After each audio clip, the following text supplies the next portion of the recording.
Oke.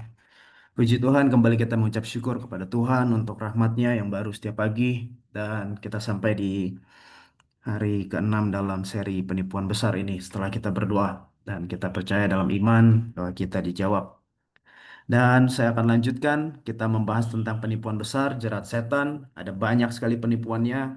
Dan ada dua yang terbesar, yaitu menurut pena inspirasi di buku Kemenangan Akhir, Kekudusan Hari Minggu, dan Kekekalan Jiwa yang menjadi dasar dari spiritisme, dan itu yang kita pelajari di sepanjang 1 minggu ini. Nah, saya ingin mengulangi kembali sedikit dari bagian ini ya. Ketika kita pikir bahwa spiritisme itu memang berbicara kepada komunikasi dengan roh dunia mati, tetapi di era modern ini tampaknya sudah hal yang mungkin, apalagi yang di perkotaan dengan dunia modern sekarang, seperti tidak relevan lagi. Tetapi kita sudah belajar bahwa kepada orang-orang terpelajar dan berperangai halus, setan memperkenalkan spiritisme dalam aspek-aspeknya yang lebih halus dan intelek supaya menarik banyak orang dan menjeratnya. Dan memang spiritisme ini selalu berubah dalam beragam bentuk. Kemasannya, isinya tetap sama, yaitu menurut definisi Alkitab, menolak Tuhan dengan menolak firman-Nya. Dulu memang dalam bentuk budaya kafir, ada berhalanya, ada patungnya, atau tenungnya, ada penyihirnya, ada lain-lainnya. Dan di era abad pertengahan, spiritisme ini masuk dalam bungkusan agama, dalam ritual-ritual agama supranatural, doa kepada orang mati, kepada para santo-santo dan sebagainya, dan praktik keagamaan lain.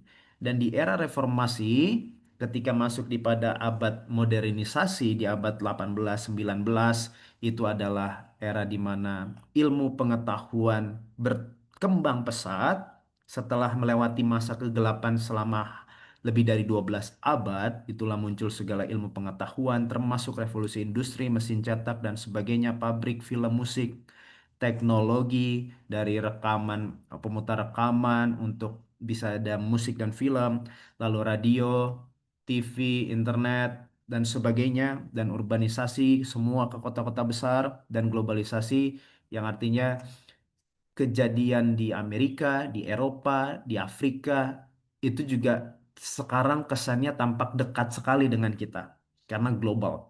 Oke. Nah, berbicara tentang spiritisme dalam beragam bentuk, dan kita ada di era reformasi sekarang dan seterusnya, berarti sudah dalam bentuk yang lebih halus bagi para orang-orang yang berintelek dan berilmiah. Dan kita pelajari kemarin para founder atau penemu-penemu ini dalam banyak perangkat yang mereka temukan. Yang cukup terkenal, Thomas Alva Edison, dia punya cita-cita. Bagaimana, apakah mungkin bagi orang-orang yang telah meninggal di bumi ini, meninggalkan bumi ini untuk bisa berkomunikasi dengan kita? Kata dia kepada Forbes. Jika ini pernah dicapai, kalau bisa, kata dia, mungkin tidak dengan cara gaib, misterius, aneh, seperti yang disebutkan di media, tapi dengan metode ilmiah. Oh, jadi lebih lebih saintifik, lebih ilmiawi, ya. Alexander Graham Bell juga penemu telepon, melakukan, kita sebut, punya kata yang kita pelajari, seance, yaitu sebuah sesi atau session untuk berkomunikasi dengan dunia roh untuk mendapatkan pesan-pesan spiritualistik. Dan penerus dari Alva Edison, yaitu namanya John Logie Baird, yang penemu televisi dan sistem siaran langsung. Mungkin ini cikal bakal juga buat yang kita gunakan sekarang. Waktu dia bersianse, dia katakan bahwa dia melihat awan ungu pekat terbentuk dalam kegelapan, dan dia lihat ada sosok roh yang memberi isyarat kepada penonton dengan mengetuk kode Morse. Kita pelajari juga itu orang muda di Pathfinder. Sebab itu ditujukan kepada Bert, dan itu datang dari tokoh yang tidak kurang dari Thomas Alva Edison, katanya dia. Jadi dia melihat roh itu yang memberi isyarat itu ternyata si Thomas Edison. Bert menambahkan bahwa Edison telah bereksperimen dengan noctovision, cahaya tak terlihat, di rumahnya di alam astral, di alam gaib, dan yakin bahwa itu akan sangat berguna dalam membantu komunikasi antara yang hidup dan mereka yang telah meninggal. Tetapi untuk menggunakannya sekarang akan menimbulkan bahaya besar. Edison meyakinkan Bert bahwa dia melanjutkan penelitiannya tentang masalah ini. Jadi meskipun mati Thomas Alva Edison, tetap dia bikin penelitian lanjutan dan sebagainya. Dan itulah yang temukan hingga akhirnya ada namanya television, dalam bahasa Grekanya tele artinya jauh, vision, visio itu sight, itu adalah melihat dari jauh, seeing at the distance. Telepon juga berbicara dari jauh. Nah, ini dimaksudkan sebagai kotak sihir ajaib di mana kita dapat menonton peristiwa yang jauh semacam bola kristal teknologi. Jadi kalau versinya dulu begini, versi sekarang begini. Tetapi apakah ini jahat kembali ya saudara? Yang kita sedang mempelajari bagaimana cara setan menipu dalam praktik spiritisme. Dan kita mau buat hal ini, saya rindu membawakan ini lebih relevan buat kita zaman sekarang, karena kita tidak akan ketemu patung dan saudara nggak akan terjatuh oleh patung, saudara nggak akan terjatuh oleh dukun, mungkin tidak sampai ke sana. Tetapi apakah kita lepas dari jangkauan setan? Sudah pasti tidak juga, karena setan tidak begitu, ya dia sangat pintar ya dalam menjerat manusia. Jadi dalam seansanya sit or session, eh, yaitu sebuah peristiwanya, mediumnya itu television, alat atau alat sejenis lain. Kalau zaman dulu mungkin manusia atau bola kristal tadi. Dua hal ini sejatinya tidak masalah, karena kita melihat kemarin bahwa kita pun dalam Bible study, kalau kita duduk bersama, kita lakukan seanse. Itu bahasa sederhana definisinya ya, session. Ada medianya, tapi media kita kan beda dengan media orang spiritisme. Media kita adalah Alkitab. Karena kita punya alatnya gitu loh, medianya. Dari mana dunia roh yang dimaksudkan ini adalah Allah itu berbicara kepada kita lewat Alkitab. Makanya bingung juga kalau bebas tadi nggak punya Alkitab atau tidak pegang buku Roh Nubuat. Oke, lain cerita. Karena yang menentukan apakah itu adalah baik atau jahat adalah message-nya. Bayangkan dari kotak ini, pesan apa yang dibawakan kepada kita yang sedang melakukan seanse dari medium kotak ini yang berbentuk kotak ya sekarang udah flat atau bisa agak miring cembung sebagainya ya gitu. Message-nya dijamin kebanyakan hal-hal yang bertentangan dengan firman Tuhan. Beda dengan Alkitab. Ketika kita lakukan seanse mediumnya Alkitab, message-nya sudah pasti datang 100% dari firman Tuhan, berisikan firman Tuhan.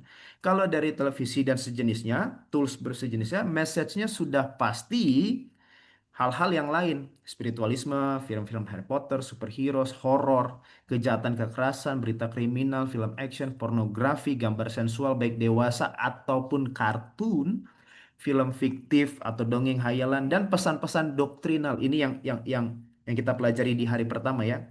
Oh, nggak masalah itu keyakinan seseorang. Oh, sangat bermasalah, saudara, karena itu membentuk kehidupan kita hari-hari. Contohnya, dalam semua film-film itu, ideologi atau gagasan yang disampaikan adalah follow your heart, ikuti kata hatimu. Sementara statement itu sangat bertentangan dengan firman Tuhan. Kalau saudara mengajarkan atau dunia mengajarkan dan kita lihat dari situ dan kita masuk ke dalam ideologi kita pribadi, ikuti kata hatimu, maka kita akan menjadi manusia paling jahat. Karena kata hati manusia, Yeremia 17 ayat 9, hati manusia itu jahat. Slogan ikuti kata hatimu itu adalah slogan dari eh, satanik, pergerakan satanik. Do what thou will. Lakukan apa yang kamu kehendaki. Sementara Alkitab mengajarkan lakukan apa yang Tuhan kehendaki. Just be yourself. Kalau saudara hanya just be yourself, ideologi berikutnya ya, yang anak muda mungkin, begitulah kan kayak gitu ya, anak-anak muda ya. You live only once. Kamu hanya hidup sekali. Jadi artinya apa makna dari kalimat statement itu? Ya, hidupnya harus senang-senang lah, karena cuma sekali. Salah. Hidup kita nggak sekali, mati yang cuma sekali. Oke? Hidup kita terus. Jadi jangan sampai mati konyol, gitu. Tapi statement-statement ini bukan hanya sekadar kalimat, saudara. Ini ideologi, ini doktrin, ini pengajaran. Oke? Nah, dan itu didapat dari sebuah medium yang kotak ini. Jadi hati-hati juga dengan mediumnya. Walaupun mediumnya tidak bersalah, bukan mediumnya yang salah, tapi yang poinnya yang kita perhatikan adalah message-nya. Oke? Nah, ini di era modern ya, yang terjadi, tadi sudah disebutkan, spiritualismenya di dalam bentuk apa? Kalau di era modern kita belajar sains, fisika, kimia, matematika, spiritualisme modernnya itu teori evolusi yang kita pelajari di hari apa itu ya. Charles Darwin dan Alfred mengatakan bahwa alam punya kuasa pada dirinya sendiri dan itu bukan Tuhan. Dan kita belajar bahwa oh enggak, alam itu juga nggak punya kekuatan apapun kalau Tuhan tidak recharge setiap hari. Gitu. Revolusi industri, mesin, cetak, pabrik, film, musik, spiritualisme modernnya, spiritisme modern, industri musik dan juga film. Dan ini paling paling paling dunia ini kiblatnya ya di situ, di Hollywood, di sebuah tempat yang namanya Los Angeles. Kalau saudara, itu kan bahasa sejenis bahasa Spanyol atau apa ya? Ya bahasa Spanyol sejenisnya. Tapi Los Angeles, Angelos itu ya Los Angeles, setan yang jatuh. Disitulah kita ketemu banyak pelajaran-pelajaran film-film yang dan musik-musik dunia yang membawa message bertentangan dengan firman Tuhan dan lain sebagainya. Ini satu saja saya ambil contoh dari kartun spiritismenya. Ini Aladdin, kalau saudara mungkin punya anak atau cucu-cucu ya Bapak Ibu ya. Ya kan ada lagunya ya. Ta da da da da da, kan gitu. I can show you the world shining shimmering splendid. Dan kalau saudara tahu Aladdin ini kan ini Jasmine, ini ratunya. Dia ratu. Dia bukan ratu, dia permaisuri, anak raja. Oke. Aladdin ini laki-laki, tapi dia pencuri. Oke. Tapi si anak raja ini tertarik sekali sama si pencuri. Dan si pencuri ini punya karpet dan ada jinnya. Dia katakan, "Tell me, princess, now when did you last time let your heart decide?" Katakan, permaisuri, kapan terakhir kali hatimu memutuskan? Aku bisa membuka matamu. Ini kisah apa saudara yang diceritain sini? Ini Hawa yang sedang diperdaya oleh setan. Matamu akan terbuka kalau kamu makan. No one tell us no. Saya hanya ambil yang kuning-kuningnya saja, saudara ya, yang saya highlight.